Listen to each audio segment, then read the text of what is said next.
Bapak-bapak, ibu-ibu, saudara yang dikasihi Tuhan, kita jumpa lagi melalui program Manna GTM Kelas Makassar, edisi 9 Maret 2021. Sebelum kita membaca dan merenungkan firman Tuhan, mari kita satu dalam doa, kita berdoa. Kami mengucap syukur dan berterima kasih ya Tuhan atas penyertaan-Mu sepanjang malam yang kami telah lewati. Dan oleh kemurahan-Mu kami dibangunkan dengan kekuatan baru. Kami sambut hari ini sebagai pemberian-Mu yang baru lagi buat kami. Kami mengawali hari ini dengan membaca dan merenungkan firman-Mu. Roh Kudus-Mu menolong kami. Dalam nama Tuhan Yesus kami berdoa. Amin. Bagian firman Tuhan yang kita akan renungkan bersama-sama hari ini dari Nehemia pasal 2 ayat 11 sampai ayat yang ke-15. Firman Tuhan. Maka tibalah aku di Yerusalem, sesudah 3 hari aku di sana. Bangunlah aku pada malam hari bersama-sama beberapa orang saja yang menyertai aku. Aku tidak beritahukan kepada siapapun rencana yang akan kulakukan untuk Yerusalem yang diberikan Allahku dalam hatiku. Juga tak ada lain binatang kepunyaanku kecuali yang kutunggangi. Demikian pada malam hari aku keluar melalui pintu gerbang Lebak ke jurusan mata air ular naga dan pintu gerbang sampah. Aku menyelidiki dengan saksama tembok-tembok Yerusalem yang telah terbongkar dan pintu-pintu gerbangnya yang habis dimakan api. Lalu aku meneruskan perjalananku ke pintu gerbang mata air dan ke kolam raja. Karena binatang yang kutunggangi tidak dapat lalu di tempat itu, aku naik ke atas melalui wadi pada malam hari dan menyelidiki dengan saksama tembok itu. Kemudian aku kembali lalu masuk melalui pintu gerbang Lebak. Demikianlah aku pulang. Amin. Bapak-bapak, ibu-ibu, saudara yang dikasihi Tuhan, tema renungan kita hari ini, pemimpin yang mengandalkan Tuhan. Hujan emas di negeri orang, hujan batu di negeri sendiri, baik juga di negeri sendiri. Artinya sebaik-baiknya negeri orang tidak sebaik negeri kita. Demikian peribahasa yang bisa mengantar kita untuk mengenang dan merenungkan siapa Nehemia. Nehemia adalah anak Hakalia. Nehemia artinya Allah menghiburkan. Dari namanya, kasih dan kemurahan Allah yang bekerja sudah nampak melalui Nehemia. Sungguh membawa penghiburan bagi umat Israel. Meskipun tidak ada sesuatu yang bersifat supranatural atau bersifat ajaib pada waktu pemanggilan Nehemia, semuanya berjalan secara biasa dan normal atau biasa saja. Namun Nehemia adalah pribadi yang memiliki sensitivitas yang sangat tinggi. Ini nampak pada waktu Nehemia bertemu dengan Hanani dengan kawan-kawan yang baru saja datang dari Yehuda. Bertemu dengan saudara-saudara sekampung atau setanah air, tentunya membawa sukacita tersendiri.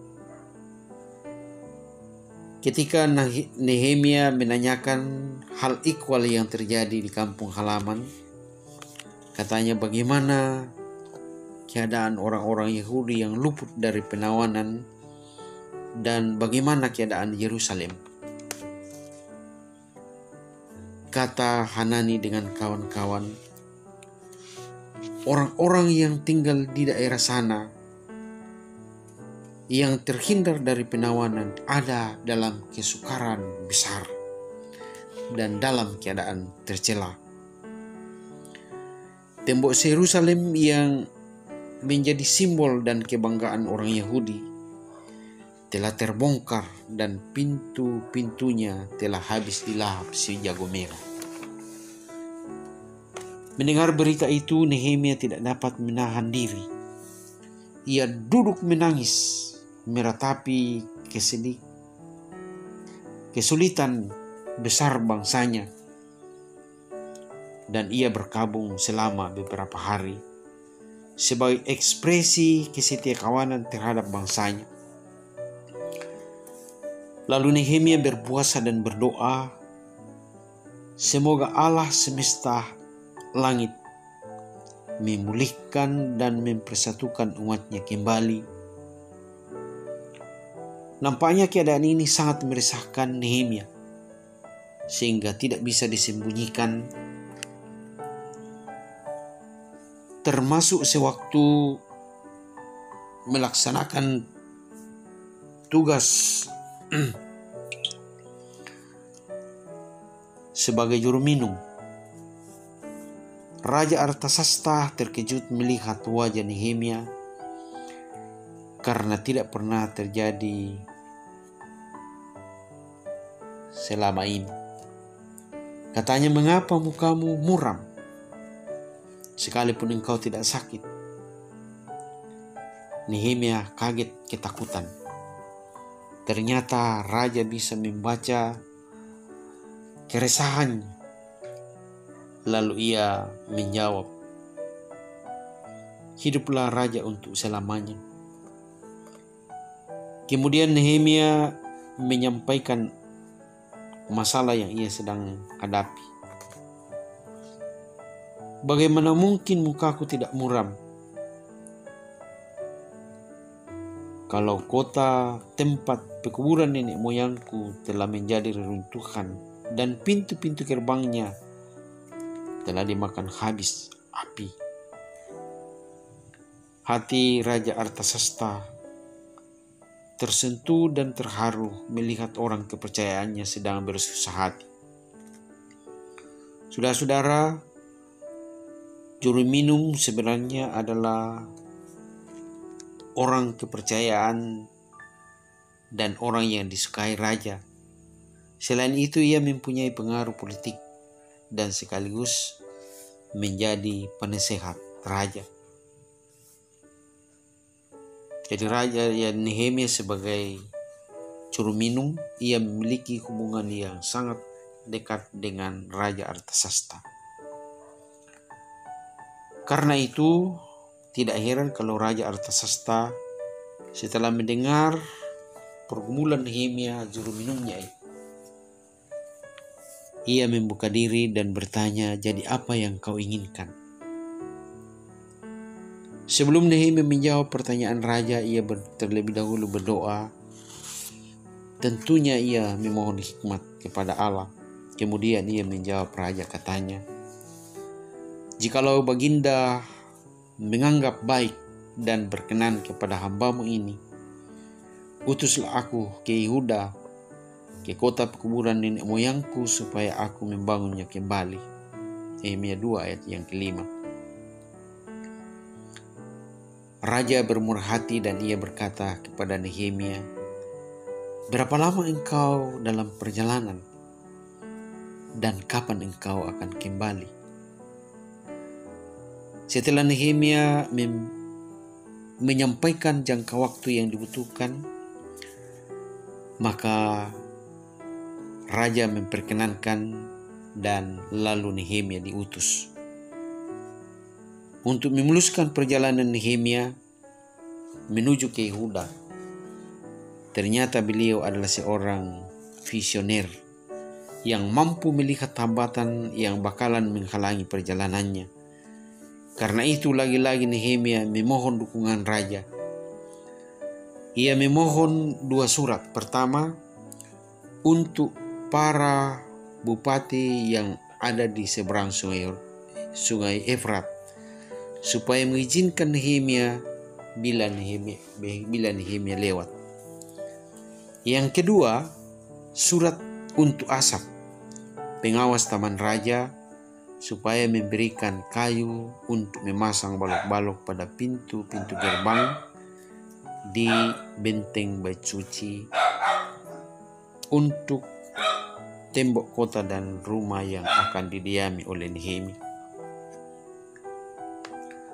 Semua permintaan Nehemia kepada Raja Artasasta dikabulkan, dan menurut keyakinan Nehemia, ini semua terjadi semata-mata karena kemurahan Allah yang melindungi Nehemia. Kita bisa lihat dalam Nehemia 2 ayat 6 sampai ayat yang ke-8. Bapak-bapak, ibu-ibu, saudara-saudara yang dikasihi Tuhan. Dalam ayat 11 dan 12 bacaan kita hari ini, setelah Nehemia sudah 3 hari di Yerusalem, maka pada malam hari ia bangun dan segera turun ke lapangan, memperhatikan secara saksama kondisi real yang ada di lapangan sebelum ia melaksanakan rencana untuk Israel yang sudah diberikan Allah kepadanya. Setelah Nehemia turun ke lapangan dan menyaksikan keadaan, maka ia mengatur strategi. Pertama-tama ia menggugah dan membangkitkan semangat rakyat. Katanya, "Kamu lihat kemalangan yang kita alami. Yerusalem telah menjadi reruntuhan dan pintu gerbangnya telah habis dimakan api. Mari kita bangun kembali kota Yerusalem supaya kita tidak lagi dicela." Ayat 17. Nehemia meyakinkan bangsanya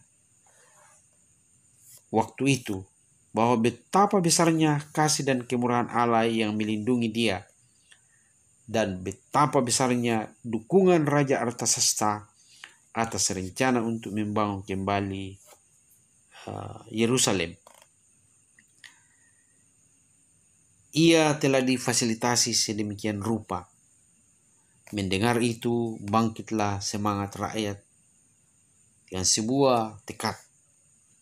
Kami semua siap membangun. Dan dengan sekuat tenaga, mereka mulai melakukan pekerjaan itu. Namun niat ini bukan tanpa halangan. Ketika rencana mulai dijalankan, ada 3 orang secara terang-terangan yang menentang pembangunan kembali benteng Yerusalem. Yang pertama adalah Sanbalat, kedua Tobia, dan yang ketiga Gesem. Mereka kembali mulai melakukan olok-olokan dan ejekan. Tetapi Nehemia sebagai pemimpin yang cakap segera mematahkan rintangan itu. Katanya, "Allah semesta langit, dialah yang membuat kami berhasil." Nehemia seorang pemimpin yang mampu membangkitkan bangsanya. Dalam pasal 3, semua lapisan masyarakatnya dilibatkan dalam pembangunan, dan dalam tempo yang singkat, hanya 52 hari, pembangunan sudah bisa rampung. Kita bisa lihat dalam Nehemia 6 ayat 15. Bapak-bapak, ibu, saudara yang dikasihi Tuhan, sungguh menarik bagian firman Tuhan yang kita renungkan hari ini. Ada beberapa catatan kami. Pertama, bahwa Nehemia ia bangga sebagai orang Israel. Ia seorang pemimpin yang mengandalkan Tuhan. Dan ia tidak malu disebut sebagai orang Israel, walaupun bangsanya sempat diporak-porandakan, negerinya diporak-porandakan menjadi reruntuhan, tetapi ia tidak malu. Dan karena itu ia berusaha untuk membangun kembali. Yang kedua, Nehemia adalah seorang pemimpin yang mampu membangun komunikasi baik kepada raja maupun kepada rakyat kecil. Yang ketiga, bahwa Nehemia adalah seorang pemimpin yang rendah hati, yang menghargai semua orang. Ia melibatkan semua orang dalam pembangunan, sehingga setiap orang merasa memiliki pembangunan itu. Yang berikutnya ialah bahwa Nehemia adalah seorang pemimpin yang mampu membangkitkan semangat. Jadi seorang pemimpin yang mampu menghargai setiap orang, membangkitkan semangat, pasti dia berhasil. Bapak Ibu Saudara yang dikasihi Tuhan, kiranya firman Tuhan ini menjadi bekal bagi kita teristimewa pada saat ini. Gereja Toraja Mamasa baru saja selesai memilih pemimpin-pemimpin, dalam hal ini majelis gereja sebagai penatua dan semas, dan tentunya pemimpin dalam artian sebagai BPM. Kiranya kita belajar dari sikap Nehemia yang selalu melibatkan orang lain dalam kebersamaan. Kiranya firman Tuhan ini menjadi berkat bagi kita semua. Terpujilah Tuhan. Amin. Kita berdoa. Kami mengucap syukur dan berterima kasih atas firman-Mu yang kami dengarkan hari ini. Kiranya melalui firman-Mu ini menjadi pelajaran berharga buat kami dalam mengemban tugas panggilan membangun gereja-Mu, dan hanya Tuhan yang dimuliakan di dalamnya. Berkati semua anggota jemaat-Mu yang akan melakukan pekerjaan hari ini. Berkati semua orang yang kami jumpai, agar menjadi berkat bagi kami dan bagi orang lain. Dan Tuhan dimuliakan. Dan teristimewa Tuhan, kami mohon kiranya Tuhan menjauhkan semua hal-hal yang akan mencelakakan kehidupan kami. Dan biarlah rancangan sejahtera Allah yang selalu Tuhan rancangkan dalam kehidupan kami. Dalam nama Tuhan Yesus kami berdoa dan mengucap syukur. Amin. Demikian firman Tuhan. Tuhan Yesus memberkati kita semua. Sampai jumpa. Terima kasih.